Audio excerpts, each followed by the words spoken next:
wa mi problemi do we no bro of country ya we no pom heta halaskan ani issue to ole daga laskan unit ade ne tem man kam sa dale inspection go ya to pom wai wa cham go le oduna to pom wai wa em skis but kam video wo ponyo chu pai ba to wa hyper ro che ga to nyan to cham oduna go ta cho kam ji pche chu pai ba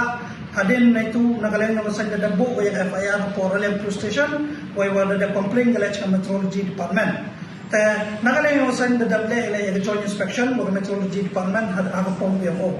Hanra yung siyo kala to ijingkano yung o yung kasay o omo wa membiang ubiang yung pong yung o. Hanra nagalang yung achwa ulay yung joint inspection dadab ongi yung Meteorology Department memkam di ulay check iga na ibakaw man kateto dapan biang iga kaniga pong. Takawaman higaw mudi kamte hijia gale waiwa adeno la chagi chani wada biang ni pom taka jimun wa kamman biang ko pom hawali check doni hawman check panyo hoy tok yo pat ba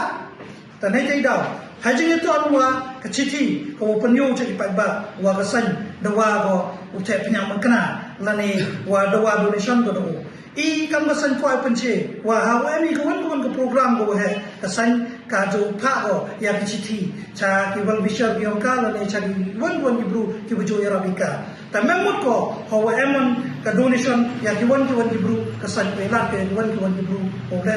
le to ya ki ba ta kam te ka message ya uni guru wa haywan ka kasan receive ko ya ka donation ko wade yemi waiwa haiwan tap nyang makna kasan ladam ye proof ye ni ibu kenom ni kasan be ready u face ya ki kandon yang ka an waiwa epori me chitiya upun chemi hajing to wa gajing claim bi me hajing to wa kenom ni kasan bi i ta hajing to anu wa gajing duna yang tu pom ka message to pa ba nai bha ladaja I gani issue le ki issue ne batai pi pa ba nto ne batai yong I tala siya pi wa halo na na gari pom uthe phanyang pi the imam jingdo nong nei te hanrai ke jinglos to yong pi pa ba ta yeli video ka jing to wa seki gisbut wa cham yo to oduna gari pom I da release ni video la wa I da bui chaki kandon yang kan ye jing to organi ka